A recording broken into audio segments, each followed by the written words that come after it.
Before I start the video, I want to say that a lot of people watch my videos without a subscription. If my content resonates with you, you could subscribe to the channel, thus YouTube would promote it more, which in turn would motivate me to release and improve content more often. Thank you.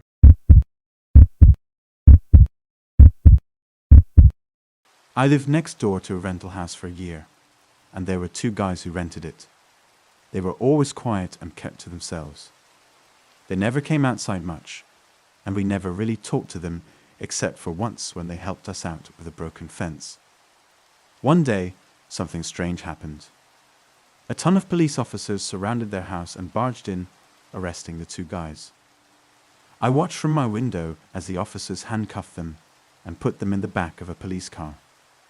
Later that day, animal control arrived to pick up their pets, which were barking and crying inside the house. It was a disturbing sight to see the animals being taken away from their owners, who were now behind bars.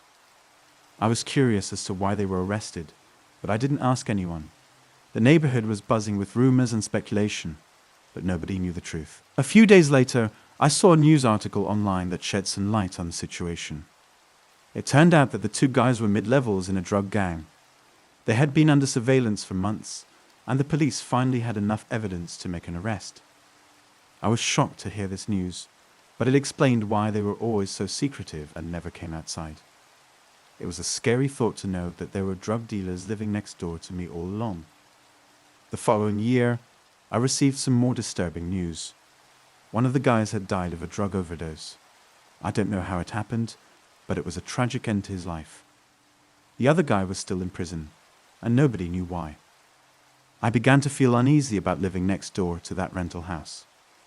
I couldn't shake off the feeling that something was off about it. It was a dark cloud looming over our neighborhood, and I couldn't wait for it to pass. But the worst was yet to come. One night, I was lying in bed when I heard strange noises coming from next door. It sounded like someone was breaking into the house. I listened intently, trying to make out what was happening. Suddenly, I heard a loud crash, and I jumped out of bed. I rushed to my window and looked outside. I saw a group of men breaking into the rental house, using crowbars to pry open the front door. I was terrified. I didn't know what to do. Should I call the police? Should I wake up my family? Should I hide? Before I could make a decision, I heard footsteps coming up the stairs. They were coming towards my house. I froze, not knowing what to do. The footsteps grew louder and louder, and I realized that they were coming up to my front door. I backed away from the window and hid behind my bed. Suddenly, I heard a loud knock on my door. I held my breath, hoping that whoever it was would go away. But they didn't. They knocked again, even louder this time. I summoned all my courage and crept towards the door. I peered through the peephole and saw a group of men standing outside, wearing black masks and carrying crowbars. I knew what they wanted. They wanted to break into my house and rob me. I didn't have any valuables, but they didn't know that. I backed away from the door and tried to think of a way out.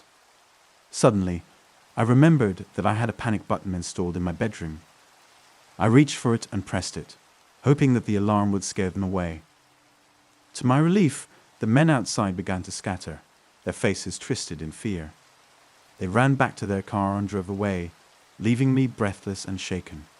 I immediately called the police and reported the break-in attempt. When the police arrived, I told them everything I knew about the rental house next door.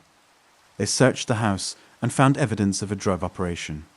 They also found a diary that belonged to one of the guys who had been arrested. It was filled with cryptic notes and messages detailing the inner workings of the drug gang. The police were able to piece together the story of what had happened. The two guys who had rented the house were mid-levels in the drug gang, but they had gotten greedy and wanted to start their own operation.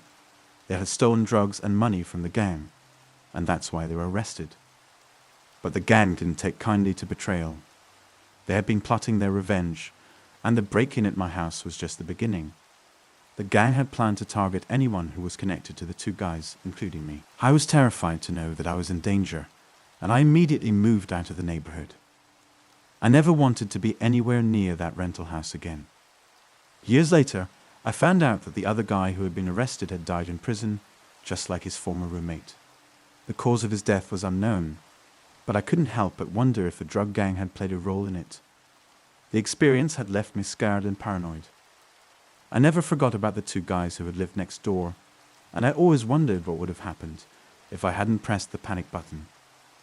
The rental house still stands there, a dark reminder of the horrors that had unfolded inside. It's a warning to anyone who thinks they can get away with crime and betrayal. But for me, it's a reminder of the night that changed my life forever.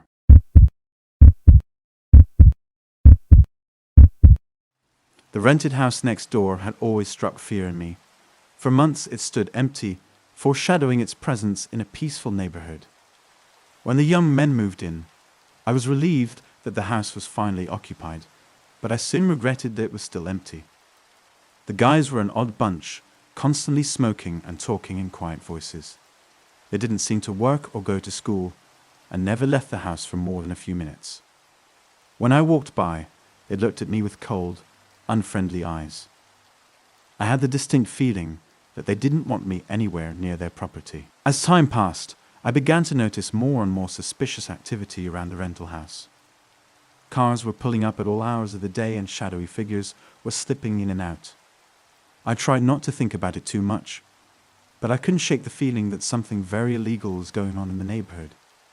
One night I was awakened by a loud noise outside. I looked out the window and saw 3 young men from the house next door sneaking around my yard trying to get in. I was terrified, but I knew I had to act quickly. I called the police and waited for them to arrive. The sound of sirens filled the air as several police cars pulled up to my house. I watched from my window as police officers surrounded the rented house next door, guns at the ready. It was like something out of the movie. I could feel my heart pounding in my chest, waiting to see what would happen next. The next few minutes passed in chaos and confusion. The police burst into the house, shouting orders and searching for suspects. The young men resisted, but they were outnumbered and armed. Eventually, they were detained and taken away in handcuffs. Only later did I learn the whole truth about what was going on in the neighborhood. The 3 young men were veteran drug addicts who were using and selling drugs in a rented house. They ran out of money and decided to try to rob my house to get some quick cash. But their inexperience and desperation led to bad luck. After this incident, the rented house next door remained empty for months. It seemed as if the house had been cursed by the dark energy that had been released within its walls. I couldn't shake the feeling that something terrible had happened there, and I didn't want to go near it. But one day I got a call from a number I didn't know. When I answered, the gruff voice on the other end said, "I know what you did. I know you called the police on us." I was horrified, but the voice continued, "We'll get our revenge. You can count on it." I hung up and immediately called the police. They took my report seriously and stepped up patrols in the neighborhood. But I still felt like I was being followed every time I left the house. I became paranoid, looking over my shoulder every time I went outside. One night I woke up and saw that the house next door was on fire.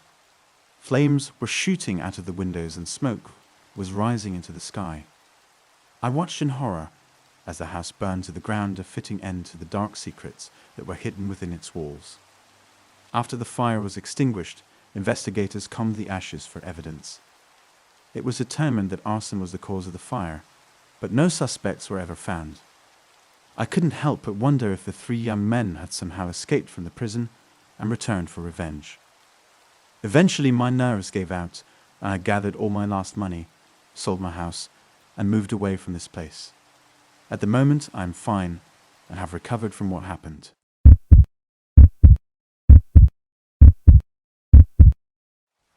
As a child, I grew up in a cozy little home on a quiet street.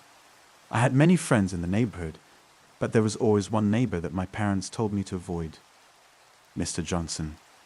Mr. Johnson was a peculiar man who would often be seen walking around with his camera, taking pictures of everything in sight. I was always curious about him, wondering what he did with all those pictures. One day, while playing in my yard, I noticed him peering over the fence with his camera aimed directly at me. I quickly ran inside to tell my mom, and she immediately called the police.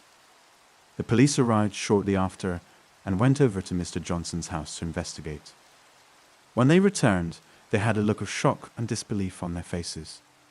Mr. Johnson had an entire room filled with photographs, good and bad, covering every inch of the walls. The police arrested him and took him to the station.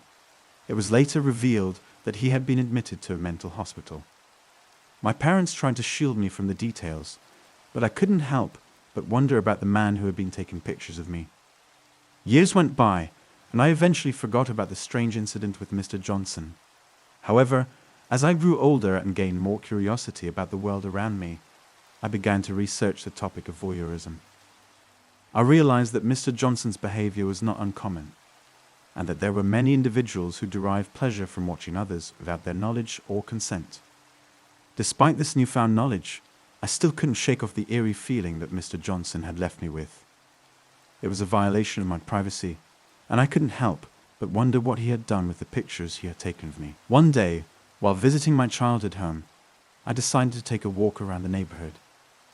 As I passed by Mr. Johnson's old house, I couldn't help but feel a sense of unease. The windows were boarded up, and the house looked abandoned. I continued walking until I came across a local bookstore. As I browsed through the shelves, I came across a book on voyeurism.